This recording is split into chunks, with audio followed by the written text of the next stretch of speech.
Mesdames et messieurs, bonjour. Que la paix du Seigneur soit avec vous. Le thème de ce matin s'intitule « Chez Dieu, il y a des conditions ». Chez Dieu, il y a des conditions. Nous allons tout de suite entrer dans notre Bible. Deutéronome 28, verset 1.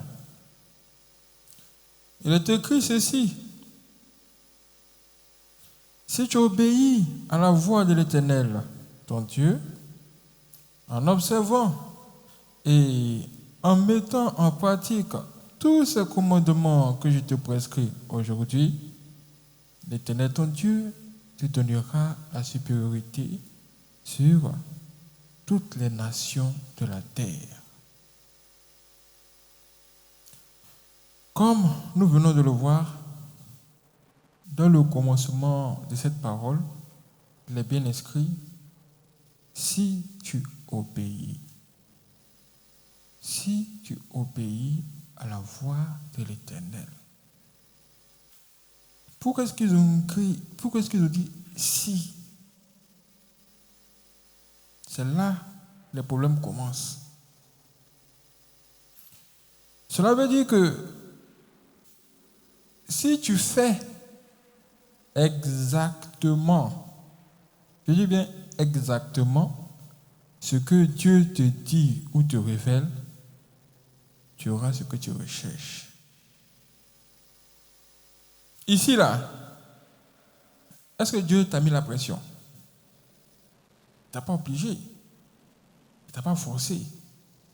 Il dit, tu as le choix. C'est toi qui choisis. Tout est dans ta main. Comme ta main gauche et ta main droite.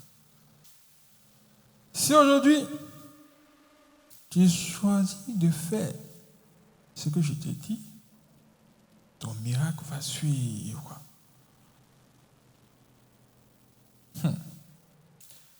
Maintenant, tu peux choisir, comme ne pas choisir, toujours. Il te laisse la liberté. Mais vous allez voir que dans ça, là, il y aura des gens qui vont dire Dieu, ce que tu dis là, non, nous, on ne comprend pas ça. Ce français-là, nous, on ne comprend pas. Si les gens vont dire à Dieu, non. Ce que tu dis là, ça ne nous arrange pas. On veut faire ce que nous, on veut. Est-ce que vous avez vu ça? Maintenant, qu'est-ce qui se passe? Ce qui se passe, c'est que eux aussi, ils ont fait leur choix. Ils sont libres de faire leur choix. Est-ce que vous voyez? Mais le problème là, c'est que chaque choix que tu vas faire aura des conséquences. Tout est là. Hein? On ne te met pas la pression, mais sache que tout le choix que tu vas faire, il y aura un résultat derrière. Si ça t'arrange, c'est ton problème. Si ça ne t'arrange pas, c'est ton problème. En tout cas, Dieu te dit que même chez lui, il y a des conditions, il y a des règles à respecter. Exemple encore. Exemple, il y a un homme. Lui, c'est un coureur de jupons. Lui, dès qu'il voit que tu as porté une jupe, il va avec toi en même temps. Même si tu es un garçon, le jour là tu t'es trompé, tu as porté une jupe, lui va vers toi. Au moins il va te dire bonjour, tu vas te mettre ta tête, il va voir que c'est garçon. Là, il va se retrouver. Il va dire, hey, garçon aussi, ça porte jupe. Parce que lui, il court derrière tout ce qui a jupe. On ne sait pas si c'est une maladie ou c'est un sort. Dans ça, là, un jour, il va rencontrer une femme. Cette femme va lui dire, ah, mon ami, tu aimes trop femme, né? Mais il faut faire attention, hein? Parce que dehors, là, il y a beaucoup de maladies. Il faut te protéger. Le monsieur dit,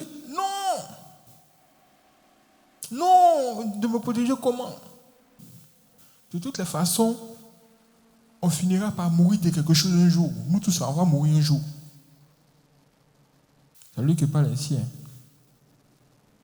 On lui dit, protège-toi, il y a beaucoup de maladies dehors. Lui dit que lui, ce n'est pas son problème. De toute façon, nous tous allons mourir un jour. Maintenant, quelques temps plus tard, voici, il tombe malade et il se rend à l'hôpital. Arrivé là-bas, on lui dit, ah mon ami, Yako, tu as le sida. Il dit, hein, comment ça? On dit, ce que tu as sémé là, tu as récolté, c'est ton diplôme, tu as le sida. Eh, il a le sida. Il a reçu la maladie. Maintenant qu'il a reçu la maladie là, il commence à pleurer. Oh, Nyanwa. Dieu, je ne vais pas mourir jeune, je ne vais pas mourir jeune.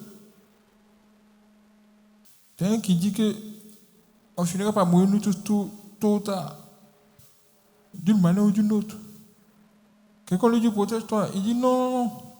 De toute façon, nous tous on finira par mourir de quelque chose un jour. Maintenant, son quelque chose est arrivé. Il commence à pleurer. Il a tellement pleuré que ça a touché le cœur d'une femme. Maintenant, la femme lui dit, ah,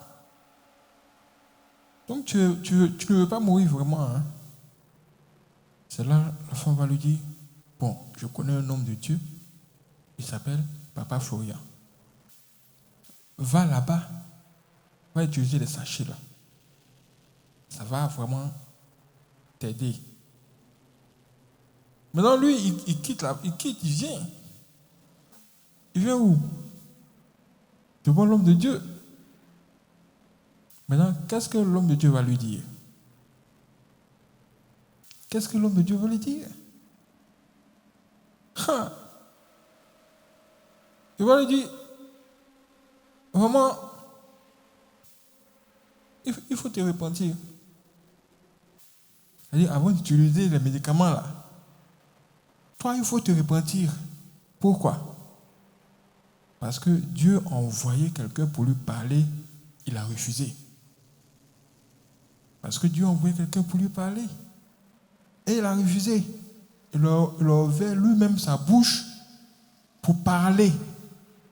Les paroles qu'il a prononcées là, c'est ça qui lui a donné ce qu'il a là. Du coup, il doit renverser la parole que lui-même a prononcée là. C'est là que Dieu lui dit, il faut te repentir. Donc, quand il sera en train de se repentir, il va dire à Dieu, Dieu, tu m'as envoyé quelqu'un pour me parler, j'ai refusé. Aujourd'hui, j'abandonne ma parole, j'abandonne mon mauvais chemin. Je reconnais qu'il faut bien marcher. Pardonne-moi. Dès qu'il commence lui-même à parler ainsi, ça désactive les mauvaises paroles que lui-même a prononcées. Par négligence. Par négligence. Et c'est là que la délivrance commence. Aujourd'hui, nous pouvons voir clairement les conséquences de nos propres choix. Que Dieu t'aide dans tout ce que tu vas prendre comme décision. Parce que là, maintenant où je te parle, deux chemins se placent devant toi. D'un côté, il y a le chemin de la bénédiction. De l'autre côté, il y a le chemin de la malédiction. Tout est entre tes mains. Que Dieu te guide. Que Dieu vous bénisse.